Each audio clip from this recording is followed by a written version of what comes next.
Hey guys, welcome back to Daska Discusses. As you may have guessed from that fantastic intro, yes, I will be discussing the original Blair Witch Project from 1999. Let's do this. So let's just have a look at what the story was about. We've got three college filmmakers. We've got Josh, Michael and Heather going out to basically research about a urban legend called the Blair Witch. Now the first 10-15 minutes of the film, well, before I do that, let me just say there's some mild spoilers in here, so just FYI. The first 10-15 minutes of the film is obviously the setup. We work out what they're doing, why they're doing this project, and they go around asking the locals about certain legends and the urban legend of the Blair Witch. And we find out something else about another, well, you could say killer that basically abducted a young child, and then there was people that were murdered and placed into a significant weird shapes on the ground. So there's kind of like two legends in this film, if you want to look at it technically, okay? And that's what comes into it at the end of the film. Now, let's talk about the camera work.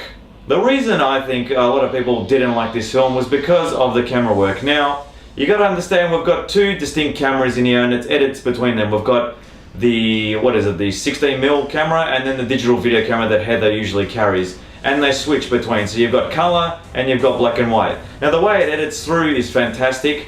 Yes, it can be disorientating. You've got handheld camera walking through a forest trying to find a witch. It can make people feel a bit sick, and that was one of the main complaints I had from friends back in the day. Taking that out of it, let's look at the actual storyline. Now the storyline itself, and I guess you can say the plot progression in this film, seeing these three filmmakers going through the forest, and finding out that info from the people in the town first, going through and then setting up camp. And the first night nothing much happens. They reckon they hear a couple of things. Then the second night they start hearing some crackling noises coming from out of their tent. Now things start getting a bit, creepy, I would say. As the nights progress, it leads to this, I guess you could say, a crescendo of hearing babies crying and kids laughing and all that kind of stuff. Now I remember watching this scene specifically and then running out of the tent and then screaming, and then Heather saying, "What the hell was that?" You don't actually see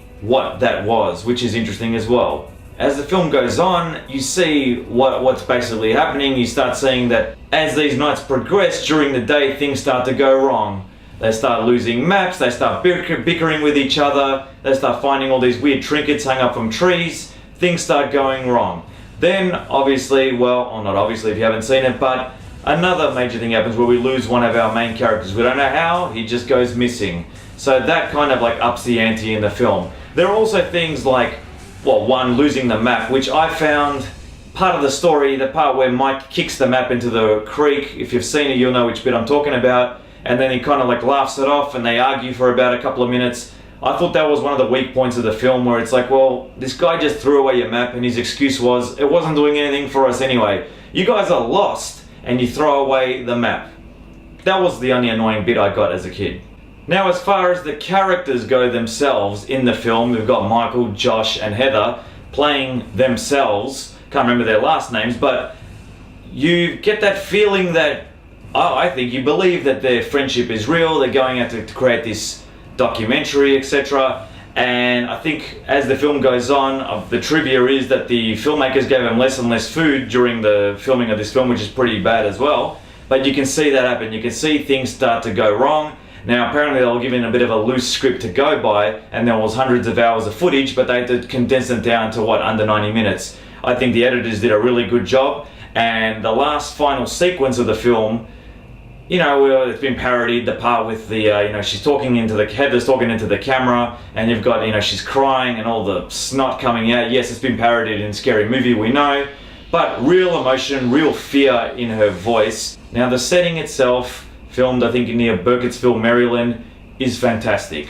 Now you got to remember the 1990s, 1999, these guys in the film don't have the mobile phones, they don't have a GPS on them, they've only got a compass, okay? So the setting itself plays a vital part in this film. How it looks, it feels like you're in a forest with these filmmakers, okay? They set up their tents, they go out at night. Sometimes you can't see anything at all, which makes it even more creepier. Why I believe this is not overhyped and why this is a classic horror supernatural film. But with the Blair Witch Project, yes, I think it did revolutionize, not revolutionize, but it did put that found footage genre on the map. You had things like Rec, the original Rec, not Quarantine, the remake. Things like Paranormal Activity as well. With the Blair Witch Project, it also comes down to the whole fact that the marketing behind this. Now, I remember in the 90s, they promoted this well. This viral marketing campaign that they had, this was just when the internet was booting up. They had a website, blairwitch.com. I remember visiting this, and you'd go into it and there wasn't much on it. A black screen, some text, and you'd be able to click on these clips. They were fake, well, they were newsreels. They were like Heather's parents or Michael's parents talking about how they're missing. There were posters put up all over America. There were posters on the website that these 3 college students were missing as well. People bought into it. Now, I was watching these clips. I remember it was on Real Player, if you remember that, a classic old media player back in the day. If it was to happen today, in today's society, how it would go down? Well, you got to remember, back in the time it was a lot different. Like I just said with the internet, this was a major hit. I think it was like $65,000 budget, and it made $230 million at the box office, which makes it one of the most important and most successful independent films of all time. Having said that, I can understand where a lot of the hate comes from, because people, when they saw it, they're like, well, I know this is fake, I don't believe any of this, you don't see anything, I'm not scared, okay? Now, if you've ever been camping or hiking, I've gone camping and hiking a few times. I remember I went camping after this film was made, and I'll tell you what, I was genuinely creeped out walking around at night with a torch.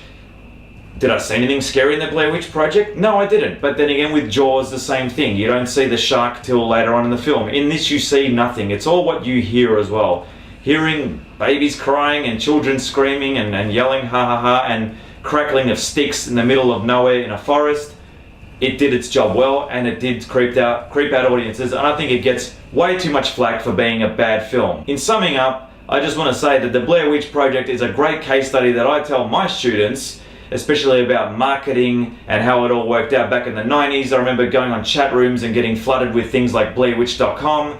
Obviously, before Facebook and all that, this was the key thing to do, and it utilized those tools back in the day to get people to go and watch the film, and it shows in how much it made. Now, IMDb and Rotten Tomatoes may give this 6.5 or 6 out of 10, whatever they want to do. Everyone's got their own opinions. There's always a critic for every film, and that's what we're here for. I'm here to discuss.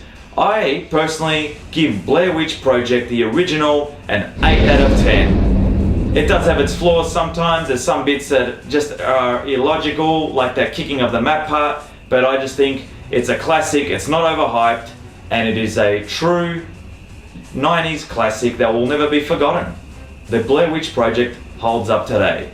And that's about it, guys. Hope you enjoyed the video. If you did, leave me a like, comment, and don't forget to subscribe if you haven't already. Thanks for all your support as well. I just passed 100 subscribers this week, so I just want to say a big thank you to all my supporters out there and my subscribers. Thanks for making Daska Discusses a fun place to be, and for me to come out and discuss movies and games with you. I'll see you on the next episode of Daska Discusses. Boom!